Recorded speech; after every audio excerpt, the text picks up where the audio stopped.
Go.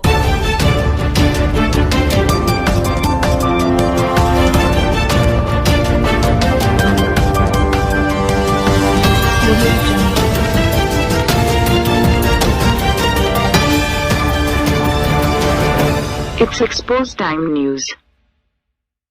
बिस्मिल्लाहिर्रहमानिर्रहीम। Expose time में आज हमारे मेहमान हैं जनाब मुमताज़ अंसारी साहब। आप इस एरिए के चेयरमैन भी रहे यूनियन काउंसिल के, और आपकी इलाके के लिए खिदमात हैं जिसके इलाके के लोग मुतरफ़ हैं। हम इन्हें अपने स्टूडियो में खुशामदीद कहते हैं और मुमताज़ भाई से सवालात का सिलसिला शुरू करते हैं। मुमताज़ भाई, इलेक्शन में आने का और जीतने का जो सिलसिला था वो क्या था, कुछ थोड़ा सा बताएं लोगों को। सबसे पहले तो मैं हसन रज़ा बुखारी भाई का शुक्रगुज़ार हूँ कि इन्होंने मुझे मदऊ किया अपने क्या टाइम है आपका एक्सपोज टाइम में। दूसरा ये कि मेरी दुआ है कि अल्लाह ताला इनकी इस काविश को कबूल फरमाए और इसे दिन दूनी रात चौगनी तरक्की अता फरमाए।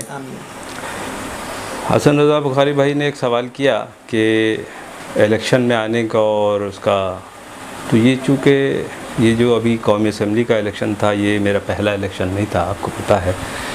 मैंने सन 2000 के बलदियाती इलेक्शन में हिस्सा लिया था और उसमें मैं नाज़िम मुंतखब हुआ। आफ्ताब भाई भी थे मेरे साथ, तो नाज़िम तो मैं रहा हूँ तकरीबन 10 माह। फिर उसके बाद कोर्ट में केस चला और वो रिकाउंटिंग की वजह से वो फिर मैं डिस्क्वालीफाई हो गया था। उसके बाद फिर 2005 में भी बलदियाती इलेक्शन लड़ा। तो उस वक्त जबकि MQM फुल अरूज पे थी और MQM के मुकाबले में इलेक्शन लड़ना वो एक जुए शेर लाने के बराबर था। तो उस वक्त भी मैंने इलेक्शन लड़ा और MQM के मुकाबले में मैं दूसरे नंबर पे आया। तो ये कोई मेरा पहला तजुर्बा नहीं था। तो ये फिर जो भी कौमी असम्बली का था तो इसमें TLP की तरफ से मुझे टिकट ऑफ़र हुई तो मैंने उसको कबूल किया और फिर मैं इसमें शामिल हुआ। अच्छा, इस इलेक्शन में भी माशाल्लाह आपने जिसको कहते हैं ख़तीर तादाद में वोट हासिल किए, तो ये लोगों की मोहब्बतें थी या TLP का फैज़ था? नहीं, दोनों चीज़ें थी। अगर आप सिर्फ ये कहेंगे कि मेरा अपना क्रेडिट था तो मैं ये भी इसको सिर्फ अपना क्रेडिट नहीं कहूँगा। उस वक़्त एक हवा चली थी और तहरीक लब्बैक पाकिस्तान का एक अपना वज़न था, तो उसका भी फ़ायदा था। और ज़ाहिर है कि आप ख़ुद एक जस्टिस के हैसियत से अगर कटहरे में मेरा ट्रायल करेंगे तो आपको ख़ुद इसका इदराक होगा कि मैं बज़ाते ख़ुद मुमताज़ अंसारी अपना एक वज़न रखता हूँ। आजकल आप मुहिबान पाकिस्तान के नाम से एक समाजी तंजीम चला रहे हैं और इस लॉकडाउन से मुतासरा लोगों की खिदमत भी अंजाम दे रहे हैं, तो क्या इस सिलसिले में कोई बैकअप है, कोई आपको समाजी शख्सियात की मदद और हिमायत हासिल है या इनफरादी तौर पर आपका ये सारा अमल है? सबसे पहली बात ये, आपने एक सवाल में कई सवाल समो दिए हैं। सबसे पहली बात तो ये कि मुहिबान पाकिस्तान फाउंडेशन आज कल मैं नहीं चला रहा।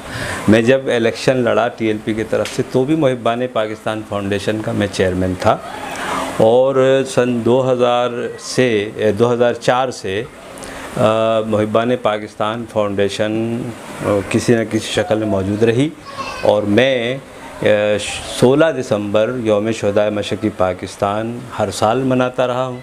फिर उसके बाद जब भी कोई बिहारी कास्ट के ऊपर कोई भी मामलात कैंपों में, आप इसके ऐनी शाहिद हैं, गवाह हैं कि कैंपों में कोई मामलात हो गए या यहाँ पर किसी किस्म के कोई ऐसे मामलात हुए तो उसके ऊपर हम अपना कौमी फरीज़ा समझ के आगे बढ़ते रहे और आज भी उस पर हम कायम हैं। दूसरी बात ये कि मुहिबान पाकिस्तान फाउंडेशन को किसी समाजी शख्सियत का या किसी समाजी इदारे का या किसी खैराती इदारे का न ताउन हासिल है, न हम किसी खैराती इदारे से कोई ताउन लेना चाहते हैं। हम अपनी मदद आप अपने जो मुतासरीन हैं उनकी खिदमत कर रहे हैं। अब हम इसका ये भी दावा नहीं करते कि हम रोज़ाना की बुनियाद पे ऐसा कर रहे हैं, नहीं, हमसे जो बन पड़ता है हम करते हैं। फिर उसके बाद वो सिलसिला रुक जाता है, फिर 2-3 दिन के बाद कुछ एहतमाम हो जाता है, फिर हम कर देते हैं, फिर कुछ एहतमाम हो जाता है, फिर हम कर देते हैं। तो ये हम दावा नहीं कर रहे कि हमने पूरे औरंगी को राशन तकसीम कर दिया या पूरे औरंगी के तमाम मुतासरीन तक पहुँच गए, ऐसी बात भी नहीं है। जो हमसे खिदमत हो सका हमने किया और जो हो सकेगा करते रहे। अच्छा, आजकल ये जो सियासी, समाजी और मजहबी जमातें हैं औरंगी टाउन में बिलखसूस और बिलउम कराची में जो खिदमात अंजाम दे रही हैं, तो इनमें आपस में कोई कोऑर्डिनेशन नहीं है। और कुछ ऐसे ख़ानदान हैं, बल्कि बेशतर ऐसे ख़ानदान हैं जहाँ एक से ज़्यादा तंजीमों ने राशन पहुँचाया और उन्होंने इखलाकी फ़र्ज़ अदा नहीं किया बल्कि उन राशन को अपने पास रख लिया। तो क्या आपके साथ भी यही सिलसिला रहा?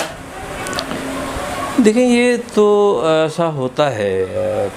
कल हमारे तोरानी गोट में जो है रेंजर्स वाले आए थे, उन्होंने राशन तकसीम किया है।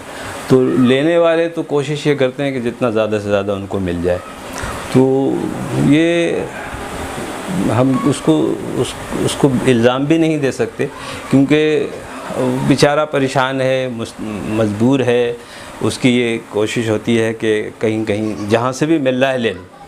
तो वहाँ ये है कि ऐसा करना बाज़ दफ़ा मुस्तहक़ीन की हक़ तलफ़ी का सबब बनता है। तो लिहाजा ऐसा करने वालों को इससे अवॉइड करना चाहिए। दूसरा ये कि आप इस सवाल के साथ आपने एक सवाल ये भी किया कि जो इदारे यहाँ काम कर रहे हैं, जो तंजीमात यहाँ काम कर रही हैं, इन तंजीमात में कोऑर्डिनेशन होता, अगर एक पेज पे होते तो इसके असरात बहुत ज़्यादा होते, बहुत अच्छे होते।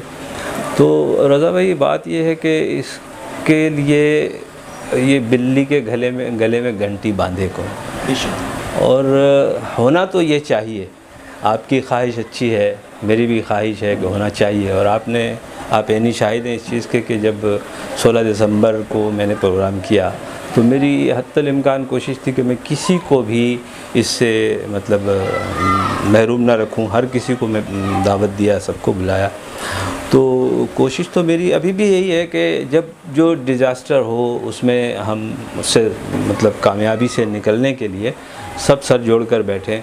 अब जैसे किताब वाला जो मामला हुआ था, जो निसाब में दिहाड़ी बिरादरी के बारे में, औरंगी टाउन के बारे में नाज़िबा, तो उस पर मैंने स्टेप लिया था, आपको भी दावत दी थी कि तमाम सियासी समाजी तंजीमों को जमा किया था। नहीं, मैं थोड़ा सा इख्तिलाफ़ करूँगा, वो दावतनामा मुझ तक नहीं पहुँचा था। मैंने टेलीफोन पे शायद आपको नहीं, वो आपने बाद में कहा था। अच्छा, चले, तो फिर आपका नंबर मेरे पास नहीं होगा। खैर, बहरहाल मेरी कोशिश थी, मैंने वो कोशिश की, लोगों को जमा किया और उसके ऊपर मैंने एक मुश्तरका एलामिया अखबारात में जारी किया।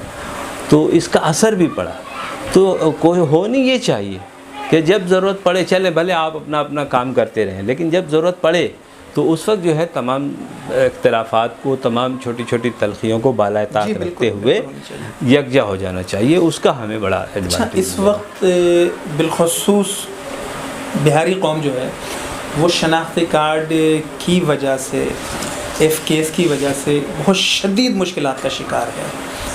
तो इस हवाले से आप समेत, मुझ समेत बहुत सारे लोगों ने बहुत सारी कोशिशें की हैं, लेकिन क्या ये कोशिशें जो इनफरादी हैं इसको इज्तिमाई अमल में तब्दील नहीं किया जा सकता? बिल्कुल किया जा सकता है, और इज्तिमाई अमल में तब्दील होगा तभी ये नतीजा खेज़ होगा। मैं तो इस बात का शुरू से कायल रहा हूँ कि मैं इनफरादी तौर पे अज़ान देता रहूँ, आप देते रहें, तो वो नतीजा हम हासिल नहीं कर पाएंगे। रियासत उस वक्त, देखिए, आज ये कोई पहला यानी ये नहीं होगा, बल्कि दुनिया की तारीख़ है कि जब तक लोग 1.5 ईंट की मस्जिदें बना के अपना काम करेंगे तो वो नतीजा खेज़ नहीं होगा।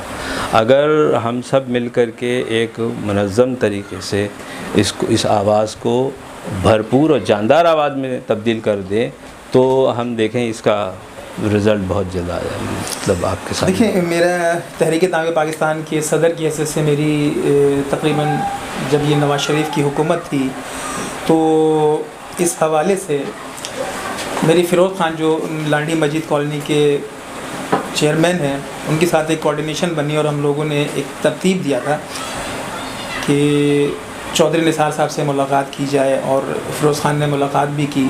हमारे भूख हड़ताली कैंप का भी प्रोग्राम था, लेकिन बावजूद फिर वो मामला नहीं बन सका। तो क्या ये आज भी ऐसा नहीं हो सकता कि कोई एक शख्स तमाम जो लोग हैं, छोटी बड़ी जितनी भी सियासी, समाजी और मजहबी जमातें हैं, उनको कम से कम इस एक नुक्ते पे लाए कि हम लोग बिहारियों के शनाख्ती कार्ड के मसाइल के लिए चाहे जो भी रास्ता अख्तियार करना पड़े उस पर चलें। इस पर आप कोई कलीदी किरदार अदा करेंगे? बिल्कुल मैं करूँगा। अगर लोग मतलब ये कि इससे मैंने पहल की, मैंने किताबचा जो निकाला, उस किताबचे के अंदर पूरे पाकिस्तान की बिहारी कम्युनिटी के लिए, मैं यहाँ पर आपसे थोड़ा सा डिसएग्री करूँगा कि आपने बिहारी कौम का लफ्ज़ इस्तेमाल किया। इसके मज़मरात को मैं बाद में आपसे डिस्कस करूँगा और मैं मुल्तमिस हूँ आपसे कि अगर बिहारी कौम के बजाय बिहारी कम्युनिटी को इस्तेमाल करें तो ज़्यादा अच्छा रहेगा।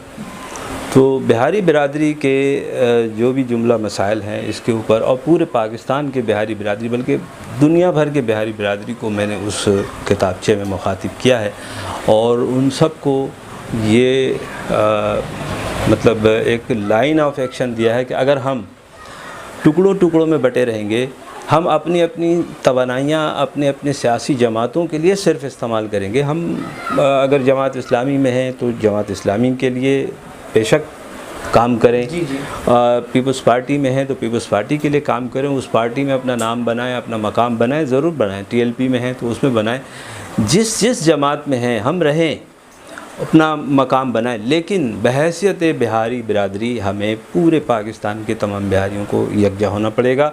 और आप देखें, जब आप अपना बिरादरी की बुनियाद पे आप देखें तो दुनिया में कितनी ऐसी बिरादरियां हैं जिनको के कोई टच नहीं करता। मिसाल के तौर पे मेमन बिरादरी, मिसाल के तौर पे आगा खानी बिरादरी, मिसाल के तौर पे ये अपना बोहरी बिरादरी, इनको कोई टच नहीं करता, ना इनसे कोई सियासी इख्तलाफ करता है, ना इनके ऊपर कोई अटैक होता है। तो अगर हम बिहारी बिरादरी अपनी सियासी वाबस्तगियाँ रखते हुए अपने जुमला मसाइल पर यकजा हों, हम आवाज़ हों, तो हम बहुत जल्द अपने तमाम अहदाफ हासिल करेंगे। हमारे जो भी मसाइल हैं वो मसाइल भी हम हल करेंगे और हुकूमत से हम अपने तमाम मामलात जो है उसको हल करवाने में कामयाब हों। अच्छा मुमताज़ साहब, देखिए मेरा ये कहना है कि चूँकि जो हमारी बिरादरी है जिसे हम बिहारी कहते हैं, इसके लिए आवाज़ बुलंद करने के लिए क्या हम कराची सतह पे या औरंगी की सतह पे या पाकिस्तान की सतह पे कोई कमेटी तश्कील दें कि जो अलल तरतीब वज़रा आला से, गवर्नर से और सदर पाकिस्तान से, वज़ीर पाकिस्तान से मुलाकात करे और हमारे जो बुनियादी मसाइल हैं इनके हल के लिए कोई कोशिश करे? तो इस सिलसिले में कोई कलीदी किरदार आप अदा करने के लिए तैयार हैं? देखिए, सबसे बड़ी बात यह है कि मुहिब्बान पाकिस्तान फाउंडेशन एक तंजीम पहले से मौजूद है और ये हम इसका क्रेडिट नहीं ले रहे कि हम इसको मतलब ये हर्फ आखिर है, ऐसा नहीं। अगर हमारी बिरादरी के तमाम अफराद जो दीगर जमातों में काम कर रहे हैं या दीगर उनके इदारे हैं, अगर उनको कोई एतराज़ नहीं है और वह हम यकजा होकर काम करने में किसी को कोई मतलब आर नहीं है, तो ये मैं अगर वो आप हुक्म करें मैं इनिशिएटिव लेने के लिए तैयार हूँ। अच्छा, हम लोग जो आप समेत बहुत सारी जगहों पे 16 दिसंबर के हवाले से काफ़ी अरसे से प्रोग्राम चल रहा है और हम भी इसको देखते हुए बड़े हो गए। तो ये 16 दिसंबर का प्रोग्राम 16 दिसंबर से शुरू के 16 दिसंबर पर ख़त्म हो जाता है, उसके बाद कोई इसकी बाज़गश्त नहीं सुनाई देती। तो क्या ये अच्छा ना हो कि हम इसको साल भर इसके लिए कोशिश करें और काविशें करें कि हमें हुकूक मिले? देखें, ये तो पहले होता रहा है कि 16 दिसंबर से शुरू हो के 16 दिसंबर पे ख़त्म हो गया, लेकिन अभी आप ऐसा नहीं कहेंगे, इसलिए कि इस दफ़ा 16 दिसंबर 2019 को 16 दिसंबर यौम शहदाए मशरक़ी पाकिस्तान पूरे पाकिस्तान लेवल पे मनाया गया।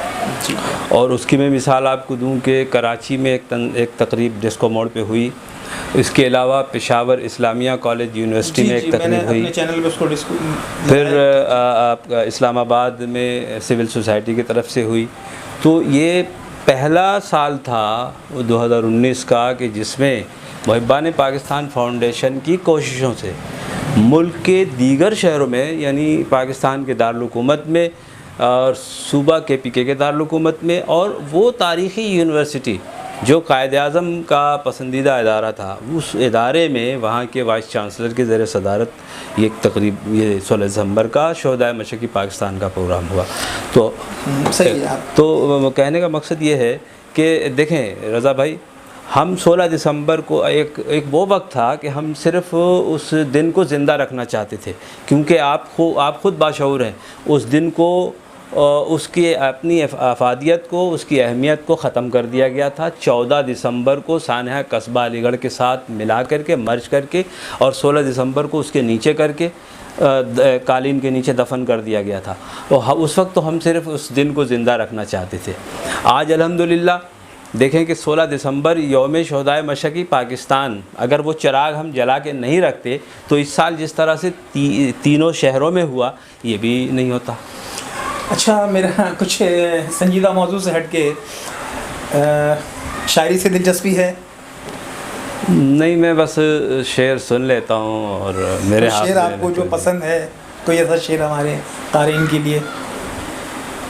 मुझे तो अशार याद ही नहीं रहते हैं, तो अच्छा, बहुत टाइम लग जाएगा। यानी कि भाभी की शान में आपने कोई शायरी नहीं की है? नहीं की है। अच्छा, कोई पसंदीदा शायर जिसकी शायरी आपको पसंद आती हो? अच्छा, पसंदीदा शायर तो वो अपना परवीन रहमान को मैंने थोड़ा पढ़ा है, अपना वो क्या कहते हैं, परवीन शाकिर को। और इसके अलावा वो जो हबीब जालिब, वो तो ज़ाहिर है पूरे मशहूर हैं, हफीज़ जलंधरी और फैज़ अहमद फैज़, ये अच्छे शायर। और उसके बाद फिर मतलब ये कि डॉक्टर अल्लामा इकबाल, वो तो ख़त्म है बिल्कुल, उनकी शायरी तो बहुत ज़्यादा पसंद है। अच्छा, मुझे ये बताएं कि इस वक्त जो सूरत हाल है सिंध में, जो सिंध हुकूमत है, लॉकडाउन तो कर दिया उन्होंने, आवाम बहुत मुतासिर हो गए हैं, और हम सब मिल के भी पूरे कराची और उनकी खिदमत नहीं कर सकते।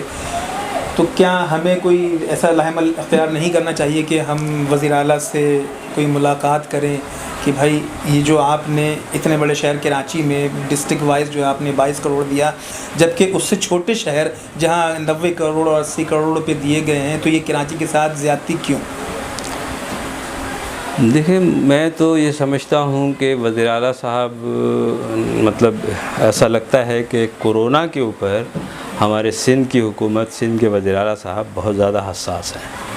होना भी चाहिए, लेकिन इनकी ये हसासियत उस वक्त समझ में आती कि ये बहुत ज़्यादा मुखलिस हैं, आवाम का इनको बहुत दर्द है, आवाम का बहुत दुख है कि यार लोग कोरोना से मर जाएंगे, कोरोना फैल जाएगा। तो फिर तो उनको ये चाहिए था कि लॉकडाउन करने से, लॉकडाउन बाद में होता, लोगों के घरों पे राशन पहले डलवा देते। जी बिल्कुल। लेकिन 8 अरब या 10 अरब का राशन सुप्रीम कोर्ट में बाज़गश्त सुनाई दी, आपको भी पता होगा कि सिंध में बटा है, लेकिन एक दाना किसी के घर पे नहीं पहुंचा। देखिए, कराची जैसे बड़े शहर में मुख्तलिफ जो डिस्ट्रिक्ट लेवल के जो अफसरान थे, DC थे, उनको 22 करोड़ रुपये दिए गए। तो बाकी जो 6 अरब भी अगर मान लें, 8 अरब भी मान लें, तो कराची से बहुत छोटे शहर थे, बहुत छोटे इलाके थे, उनको जनाब इससे कोई 4 गुना और 10 गुना ज़्यादा दिया गया। तो ये एहतजाज हमारा बनता है। तो मुझे ये बताएं कि इस पे कोई लाहेमल तरतीब दिया जाए। बिल्कुल बनना चाहिए, करना चाहिए। ज़ाहिर है कि हमारा हक़ है, अगर औरंगी टाउन या हमारा कराची या ज़िला गरबी जो कि कसीरुल आबाद है, और वहाँ पर ज़ाहिर है कि जितनी बड़ी आबादी है, यहाँ से टैक्स भी उतना ही कलेक्ट होता है, तो उसके हिसाब से हमें उसका शेयर मिलना चाहिए था। अगर नहीं है तो ये एक सिर्फ़ इसी मामले में तो नाइंसाफ़ी नहीं है, यहाँ तो नाइंसाफ़ियों का एक पूरा तसलसल है। लेकिन हमारे जो मेरा सवाल ये है कि हम किस खाते में, यहाँ के जो मुंतखब नुमाइंदे हैं, जो असम्बलियों में बैठे हुए हैं, जो 30 साल से यहाँ के नुमाइंदगी करते रहे हैं, वो क्यों खामोश है? उनको क्यों सांप सूंघा हुआ है? वो क्यों नहीं अपना हक़ अदा कर रहे हैं? वो क्यों नहीं अपना फ़र्ज़ पूरा करें? सवाल तो उनसे करने का है। देखिए, मेरा ये कहना है कि इस वक्त सुरजानी से लेके किमाड़ी तक डिस्ट्रिक्ट वेस्ट की हुदूद है, और इतनी जैम पैग आबादी में 22 करोड़ रुपए की क्या हैसियत है, और वो इमदाद भी मतलब यहाँ किसी को मिली नहीं, किसी को नहीं मिला, तो वो पैसे कहाँ गए?